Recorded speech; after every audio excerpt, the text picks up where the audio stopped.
코로나19 확진자 수가 연일 100명대를 기록하며 사회적 거리 두기의 효과가 조금씩 나타나고 있습니다. 전국적으로 비대면 예배가 진행되며 교회 관련 감염도 감소하고 있지만 불교와 천주교에서 집단 감염이 발생해 주의가 요구되고 있습니다. 오요셉 기자입니다. 코로나19 신규 확진자 수가 8일 정오 기준 136명으로 집계됐습니다. 강화된 사회적 거리 두기의 효과가 나타나며 확진자 수가 연일 100명대로 억제되고 있습니다. 하지만 감소 속도가 느리고 여전히 소규모 집단 감염이 곳곳에서 발생하고 있어 긴장을 늦춰선 안 되는 상황입니다. 교회 관련 감염은 전국적으로 비대면 예배가 진행되며 감소한 것으로 나타났습니다. 하지만 교회 내 소규모 집단 감염이 산발적으로 발생하고 있어 주의가 요구됩니다. 사랑제일교회와 관련해선 4명의 추가 확진자가 발생해 누적 확진자는 모두 1,167명이 됐습니다. 노원구 빛가온교회와 관련해선 2명이 추가 확진을 받았고 8.15 도심 집회 참가자가 예배를 본 광주 성림침례교회와 관련해선 1명이 추가 확진돼 누적 확진자가 59명이 됐습니다.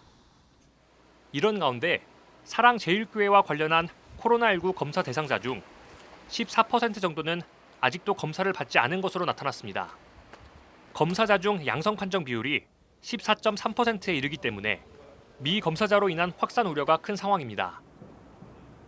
방역당국은 특히 8월 이후 사망자 40명 중 11명이 사랑제일교회 등 종교 모임과 관련돼 있다며 더욱 철저한 방역과 예방 활동을 당부했습니다.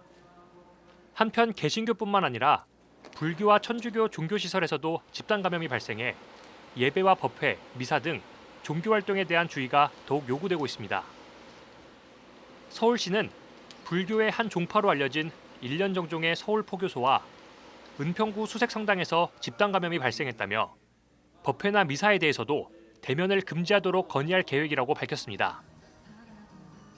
종교와 상관없이 대면 모임에선 언제든지 집단 감염이 발생할 수 있다는 위험성이 다시 한번 강조되는 대목입니다.